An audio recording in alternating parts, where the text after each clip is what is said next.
Disclaimer. The U.S. has seen its fair share of natural disasters. Whether it's a tornado, hurricane, wildfire, or something else, people all across the country have been impacted by disasters. These disasters average a staggering $140 billion in damages per year, and it's only going to get worse. Today, we'll look at towns and cities that have seen the worst of these natural disasters, going over their stories, and how the town has been forever changed by the disaster.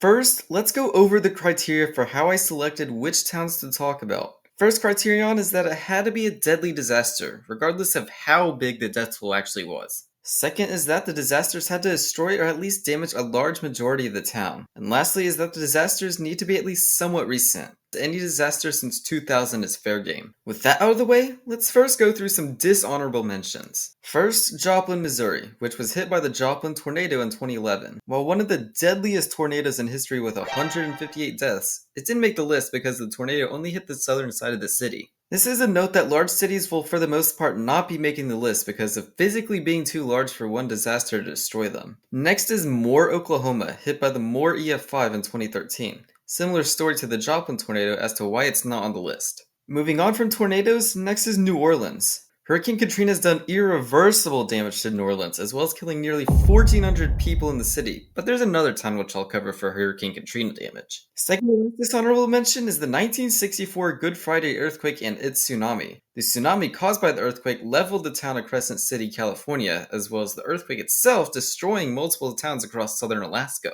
This is the only dishonorable mention for not being in the right time frame, since it's different from any other disaster on the list. Lastly are the Texas floods. While they didn't exactly destroy any towns, they are the deadliest disasters so far in 2025. The actual death toll is rising and the current number will be on screen now.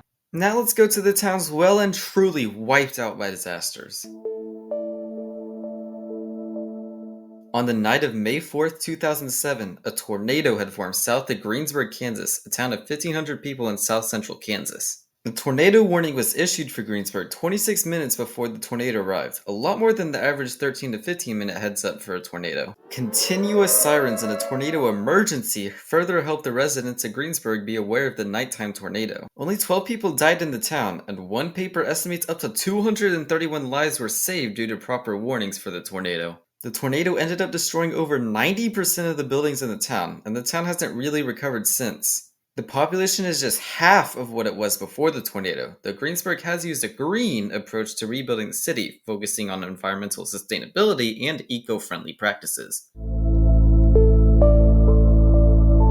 In the evening hours of December 10th, 2021, a long-track tornadic system ran across 4 states before arriving in Mayfield, a town of nearly 10,000 in far western Kentucky. Although a tornado warning was issued 24 minutes before the tornado entered Mayfield, it wasn't enough to prevent 24 people from dying in the tornado within the town. This tornado was infamous for the candle factory, which threatened to fire workers who wanted to escape the tornado's path. Miraculously, only 8 people died out of the roughly 100 workers in the building when it was destroyed. Over 4,000 buildings in Mayfield were either damaged or destroyed by the tornado. This and the next tornado on the list are both EF4 tornadoes, which many argue should be rated EF5 because of the widespread damage.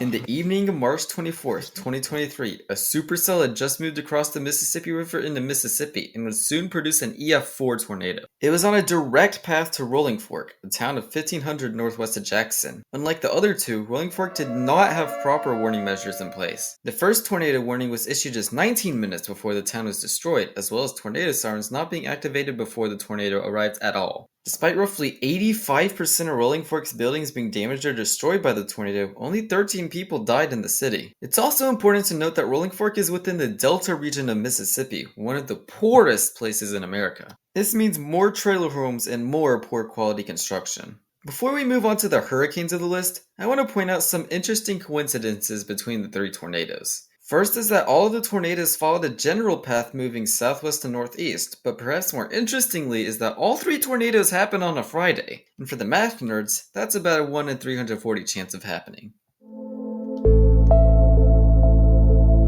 On August 29th, 2005, Hurricane Katrina slammed into the Louisiana and Mississippi coast, damaging the homes of millions of people and forever changing dozens of communities across the Gulf Coast. Although I could have easily chosen New Orleans for Hurricane Katrina, I've decided to go with a much smaller town in Waveland, Mississippi. When Hurricane Katrina hit New Orleans, they stole most of the media's attention, even though other nearby coastal towns got hit even harder. Although practically every town in coastal Mississippi sustained considerable damage from Katrina, none had it worse than Waveland, a small town on the western Mississippi coast. The town suffered an insane 26 feet of storm surge, as well as experiencing the eastern eyewall of Katrina with 125-mile-per-hour winds. Approximately 50 people died in Waveland, with nearly every structure being destroyed by the onslaught of water.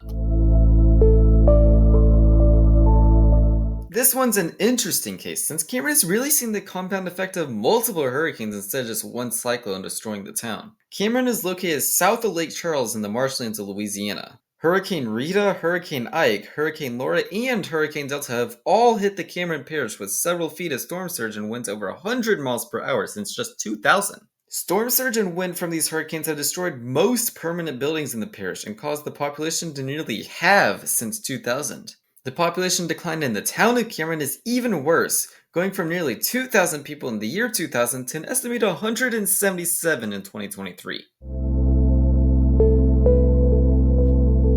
On October 10, 2018, Hurricane Michael had just made landfall in Florida near the town of Mexico Beach. Hurricane Michael was the first Category 5 hurricane to make landfall in the US in the 21st century, and Mexico Beach took the most direct hit from 160-mile-per-hour winds combined with 15 feet of storm surge. This one was quick to rebuild, probably because the beaches here are actually cool, popular, and Floridian.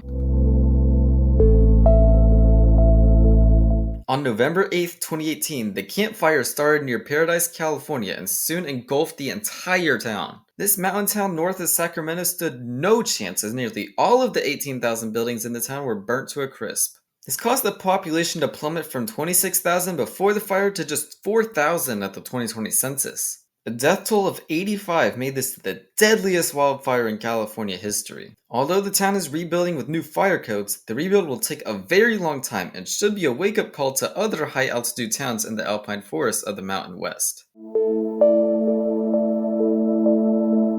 On August 8, 2023, faulty power lines started a fire that would later engulf the town of Lahaina. Located on the island of Maui, this town of 12,000 was once the capital of the independent kingdom of Hawaii. However, 80% of the town was burned, resulting in 102 fatalities and even more conspiracies. The painstakingly slow rebuild is not helping with conspiracies either. Lahaina's location in the dry rain shadow side of Maui, as well as increased winds from a distant Hurricane Dora, helped the fire spread faster in dry conditions. On January 7, 2025, the Eaton Fire would begin, quickly spreading into the Los Angeles suburb of Altadena, eventually burning much of the city. Altadena is its own town by definition, so it gets around the no large cities rule. The suburb had 41,000 people before the majority of it was burned by the Eaton Fire. This is one of the two places severely impacted by the Los Angeles fires, with the other being the Pacific Palisades neighborhood of Los Angeles near Malibu. The fire killed 18 people and burned over 9,000 buildings in Altadena.